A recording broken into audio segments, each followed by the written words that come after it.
Brooksaw Antiques here. Today we have this 1930 Royal Companion vintage portable typewriter. I'm going to show you how to use the functions and make sure they all work. First thing we're going to do is set the margins, which are located behind the carriage. And I like to have them about the length of a page. So this one, you just push down and tilt it like that, and you can move it. This one I'm going to set right at the beginning. This one I'll set right at the end.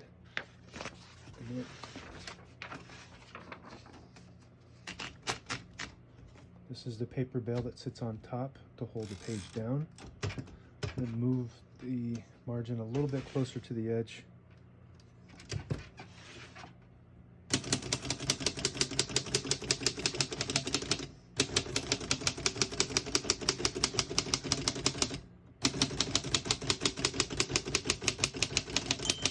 Once you hear the bell, you're at the end of the margin. You hit this line space, get you back to the beginning. It skips 1 or 2. Right now we have it on single, but if you want double, you just flip this switch forward right there and skips 2. That works good. We're going to keep it on single for now and finish typing.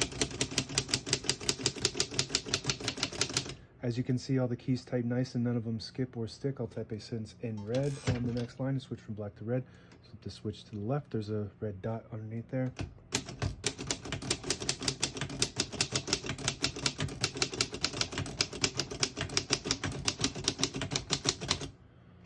Really nice typing machine, very compact and well manufactured typewriter back in this time. Was one of the best ones. 1930, and it still works great. It'll last forever if you take care of it. To pull the page out easy, you just flip the switch to the front and it unlocks the rollers, allowing you to pull the page out easy. Or load thicker paper like carbon copy or cardstock. Make sure you flip that back before loading the next page, or else it won't load correctly. We got a backspace on the right side here. That works good. A shift on each side and a shift lock on the left. To clear that, you just hit the shift button again. When you get to the end of the margin, there's a locking mechanism that won't allow you to type. So you can see the keys don't go all the way up. But if you hit the margin release, it will allow you to get past that lock to finish the word at the end of the page. Open the hood. Got the spools and brand new ribbon loaded on the left side. So it's pulling to the right. And to change that direction, there's a little rod that sticks out here. You push it in and it'll start pulling to the left side. And on this side, it goes all the way through. You push it in, it'll start pulling to the right, and that's the direction that we want it to pull to. We're gonna keep it pulling that side. This is your touch control right here. It's a lever. The farther you go to the right, the more tension there is when you hit the keys. So you could type faster, it just responds a little faster. The more left you go, the less tension, so you don't have to hit the keys as hard, but they don't respond as fast. So more advanced typers would use the high touch control. We're going to put that back into the middle so it prints the top portion of the ribbon. If you have it all the way to the right, the ribbon vibrator doesn't go up at all.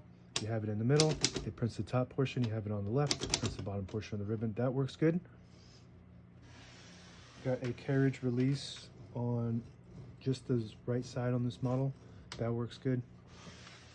And there's a button on the knob. If you push that in, it disables the spacing, so you can get to an exact spot on the page. If you let it go, it has the clicks. Each one of those clicks is one space.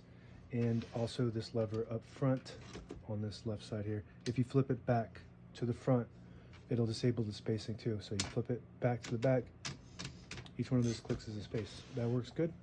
Everything works great. Now available on eBay or Etsy. Search Brooksaw Antiques.